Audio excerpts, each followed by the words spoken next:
ಬೆಂಗಳೂರು ಗ್ರಾಮಾಂತರ ಲೋಕಸಭಾ ಕ್ಷೇತ್ರವನ್ನ ಗೆಲ್ಲಲೇಬೇಕೆಂದು ಪಟ್ಟು ಹಿಡಿದಿದ್ದ ಬಿಜೆಪಿಗೆ ಕೊನೆಗೂ ಗೆಲುವಾಗಿದೆ. ಹಾಲಿ ಸಂಸದರಾಗಿರುವ ಡಿಕೆ ಸುರೇಶ್ ಹೀನಾಯ ಸೋಲು ಕಂಡಿದ್ದಾರೆ. ಬಿಜೆಪಿಯಿಂದ ಸ್ಪರ್ಧಿಸಿದ ಡಾ ಸಿಎನ್ ಮಂಜುನಾಥ್ ಅವರಿಗೆ ಬರೋಬ್ಬರಿ 1,90,000ಕ್ಕೂ ಹೆಚ್ಚು ಮತಗಳ ಅಂತರದಿಂದ ಗೆಲುವು ಕಂಡಿದ್ದಾರೆ. ಈ ಮೂಲಕ ಡಿಸಿಎಂ ಡಿಕೆ ಶಿವಕುಮಾರ್ ಸಹೋದರ ಮತ್ತೊಮ್ಮೆ ಸಂಸದರಾಗಿ ಆಯ್ಕೆಯಾಗುವ ಮೂಲಕ ಸತತ 4ನೇ ಗೆಲುವು ಕಾಣುವ ಕನಸು ನುಚ್ಚುನೂರಾಗಿದೆ.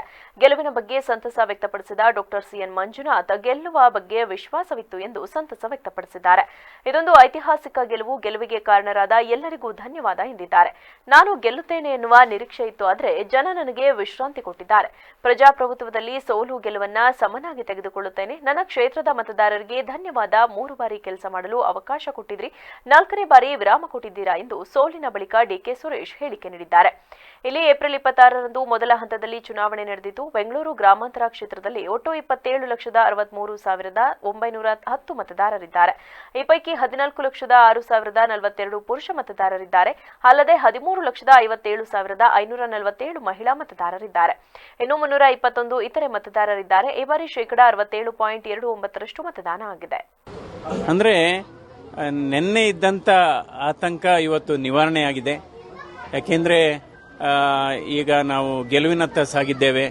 ಬಹುಶಃ ಈಗಾಗಲೇ 1,60,000 ಅಂತರದಿಂದ ನಾವು ಮುಂದೆ ಇದ್ದೇವೆ.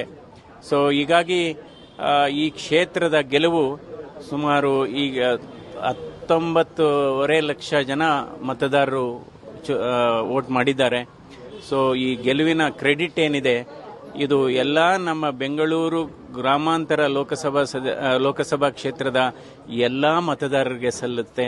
ಅದರಿಂದ ಮೊದಲನೇದಾಗಿ ನಾನೆಷ್ಟು ಖುಷಿಯಾಗಿದ್ದೇನೋ, ನಾವೆಷ್ಟು ಸಂತೋಷವಾಗಿದ್ದೇನೋ ಅಷ್ಟೇ ಸಂತೋಷ ಇವತ್ತು ಬೆಂಗಳೂರು ಗ್ರಾಮಾಂತರ ಲೋಕಸಭಾ ಕ್ಷೇತ್ರದ ಮತದಾರರಿಗೆ ಸಂತೋಷ ಆಗಿದೆ, ಇದು ಕಾರ್ಯಕರ್ತರಿಗೆ ಸಂತೋಷ ಆಗಿದೆ. ಯಾಕೆಂದರೆ ಬಿಜೆಪಿ ಮತ್ತು ಜೆಡಿಎಸ್ ಕಾರ್ಯಕರ್ತರು ಒಗ್ಗಟ್ಟಾಗಿ ಕೆಲಸ ಮಾಡಿದ್ದಾರೆ.